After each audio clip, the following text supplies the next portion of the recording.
As-tu déjà imaginé un monde fantastique? Là où les personnages y vont vivre dans des lieux grandioses, démesurés et colorés. Je m'appelle Sylvain Blouin et je suis illustrateur et mon travail à moi, c'est de faire des dessins. C'est cool, hein? Ayez en main votre crayon, votre gomme à effacer et 2 feuilles blanches parce que nous, on va inventer et dessiner une éolienne fantastique.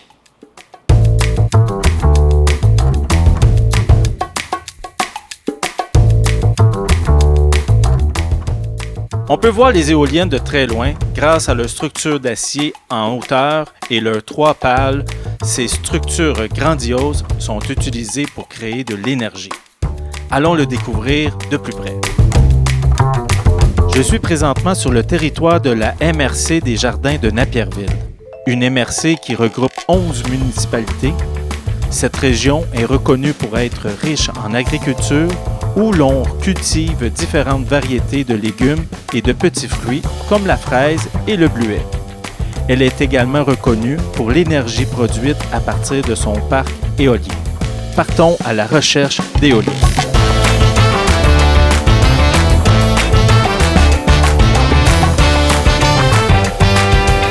Hey, tiens, on en voit une au loin.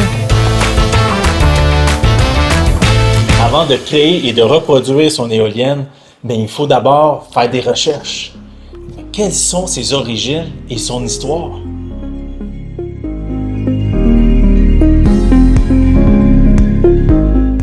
Les moulins à vent ne sont pas tous construits des mêmes matériaux. Derrière moi, vous pouvez voir que ce moulin est fabriqué de pierre. Mais il y a d'autres moulins qui sont construits en bois, mais ils sont plus rares. Dans la MRC des Jardins de Napierville, nous avons encore beaucoup de moulins, sauf que ces moulins-là sont actionnés avec l'eau. Pourquoi de l'eau et pourquoi le vent? C'est pour remplacer les forces humaines, pour épargner la force de l'homme.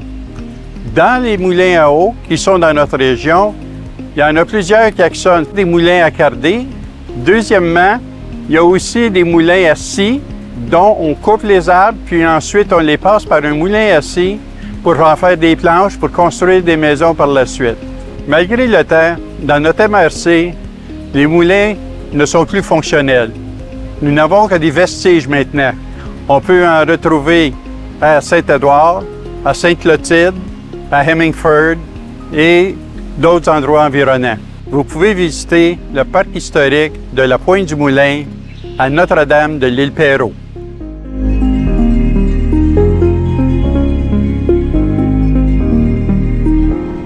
Mais pourquoi avons-nous besoin d'un parc éolien? À quoi sert-il et comment fonctionne-t-il? Afin de comprendre son fonctionnement et son utilité dans la société, allons à la rencontre de Catherine Naoum, superviseure des opérations, et d'Alexandra Thibault, technicienne qui s'occupe de l'entretien des éoliennes. Bonjour, je m'appelle Catherine Naoum, je suis superviseure des opérations chez Kruger Énergie. Mon rôle au sein de l'entreprise, c'est de m'occuper de nos actifs à travers le Québec. Donc, on a 2 parcs éoliens et une centrale hydroélectrique. Mon rôle, c'est de m'assurer que tout fonctionne bien. Bonjour, mon nom c'est Alexandra Thibault, je suis technicienne d'éolienne. Dans le fond, mon rôle, c'est que tout se passe bien sur le site. Donc, on voit des éoliennes un peu partout. Moi, je m'occupe vraiment qu'il y ait une bonne coordination entre l'équipe de maintenance, notre compagnie, et je m'occupe aussi de la relation avec les propriétaires des terres agricoles.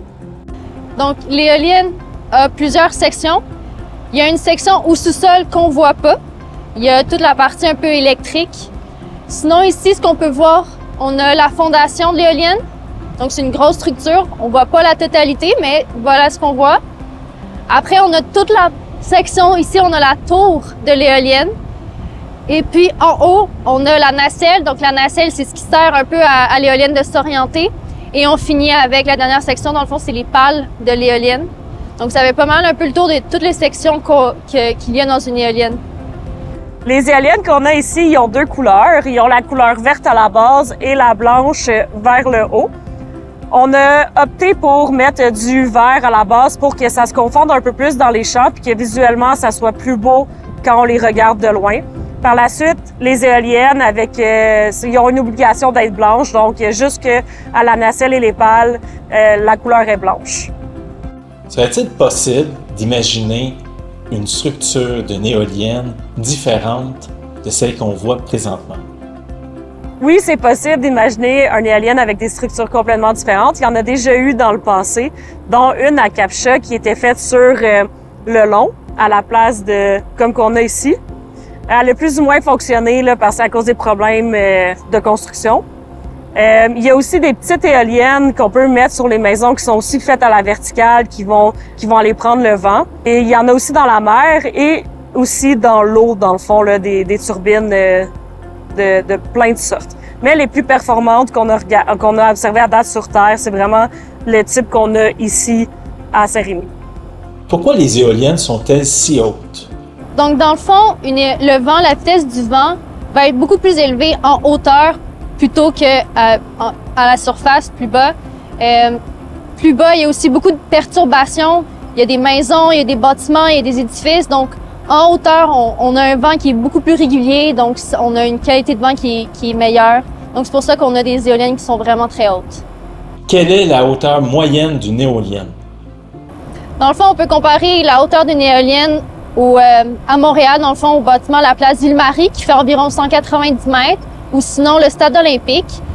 Sinon, ça peut être comme mesure, c'est l'équivalent un peu de 2 terrains de football qui sont mis à la verticale, ou sinon 15 autobus scolaires mis un par-dessus l'autre.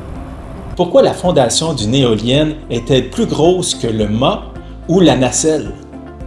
Dans le fond, ça nous prend une grosse fondation parce que en haut, on voit là, il y a beaucoup de vent, donc il y a beaucoup de pression qui va aller faire bouger l'éolienne.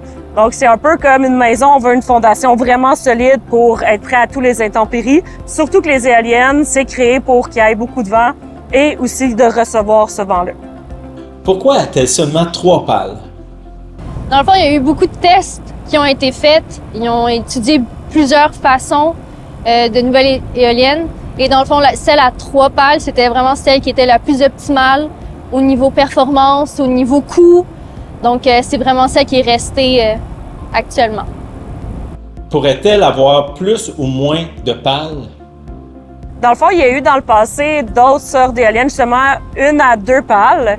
Par contre, le mouvement de rotation se faisait vraiment moins bien dû aux grands espaces entre les 2 pales. Il y a aussi des modèles avec des dizaines de pales, mais à ce niveau-là, ça sert à rien d'avoir autant de pales parce qu'on a une vitesse maximum de vent, on a un vent maximum qu'on peut utiliser. Donc, avoir plus de pales ne servirait pas nécessairement à l'optimisation et à la performance de l'éolienne. Ça ferait juste augmenter les coûts de l'achat de l'éolienne. La longueur des pales est-elle importante? Dans le fond, plus une pale elle est longue, plus elle permet de capter du vent. Donc, on va pouvoir produire plus d'énergie. Donc, oui, elle est importante. Dans le fond, si on regarde l'éolienne qui est juste à côté de nous, ça, c'est considéré comme une petite éolienne. Donc, les pales sont relativement petites, mais il existe actuellement sur le marché des éoliennes qui sont beaucoup plus grosses. Et si on veut produire plus d'énergie, il nous faut en conséquence des pales qui sont beaucoup plus grosses que ceux qu'on a présentement ici. Si on compare celles des éoliennes du passé, dont les pales étaient différentes à celles d'aujourd'hui, est-ce qu'elles sont importantes? Oui, la forme est importante. Donc, les pales d'aujourd'hui sont vraiment plus performantes au niveau de l'aérodynamisme. Donc, ça permet de prendre plus facilement le vent et de pouvoir améliorer la performance et la production des éoliennes. Comment doivent être placées les pales par rapport au vent? Donc, les pales vont être placées de différentes façons par rapport au vent. Quand on veut que l'éolienne soit complètement arrêtée, les pales vont être face au vent, donc elles ne pourront pas prendre le vent. Aussitôt qu'il y a un petit peu de vent, les pales ils vont bouger un peu de cette façon-là, ils vont s'ouvrir comme une voile de voilier. Quand on va sur le côté, elle va prendre tout le vent qu'elle est capable. Quand après il y a trop de vent puis que l'éolienne ne peut pas dépasser une certaine limite, elle va aller refermer un petit peu la pale pour prendre tout le temps le vent qu'elle est capable de prendre pour la production. Ça génère quel type d'énergie et en quoi est-elle utile?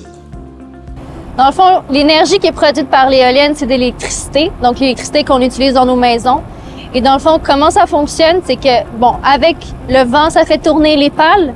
Et les pales, à l'intérieur de la nacelle, il y a une génératrice. Cette génératrice-là produit notre électricité. Et ensuite, c'est envoyé sur le réseau d'Hydro-Québec et c'est envoyé après partout à travers le Québec où est-ce qu'on en a besoin. Quel est son impact sur l'environnement? Donc, l'énergie éolienne est considérée comme une énergie propre pour la simple et bonne raison qu'elle n'émet pas de gaz à effet de serre lors de l'utilisation, donc lors de la production de l'énergie. Qui contrôle l'éolienne? Donc, la personne qui contrôle l'éolienne, c'est elle-même. L'éolienne est vraiment robotisée, elle est intelligente. Aussitôt que le vent va changer de direction, elle va s'adapter pour toujours être face au vent pour avoir la meilleure production possible. Bien sûr, on peut l'arrêter, la repartir. Aussi, les gens qui font l'entretien à l'intérieur, ils peuvent l'arrêter, la repartir, mais tout se fait par elle-même. C'est vraiment elle qui décide comment qu'elle va fonctionner. Pourquoi avez-vous choisi de faire un parc éolien dans la MRC des Jardins de Napierville? Dans le fond, il y a plusieurs raisons à ça. La première raison, il y a beaucoup de vent. Donc ça, c'est une raison très importante. Après, les autres raisons, on est très proche de Montréal, lieu où est-ce qu'il y a besoin d'électricité et dans les communautés aussi alentours. On est proche aussi du poste électrique d'Hydro-Québec, donc facilité de se connecter pour envoyer l'électricité. Dans la municipalité, il y a une belle acceptabilité sociale pour le projet. Donc, ça aide beaucoup pour implanter des projets. Maintenant que nous avons toute l'information pour créer une éolienne, passons à la planche à dessin. Tiens, si j'utilisais l'énergie éolienne pour me brancher à mon studio à dessin, j'espère que ça ne fera pas un court-circuit.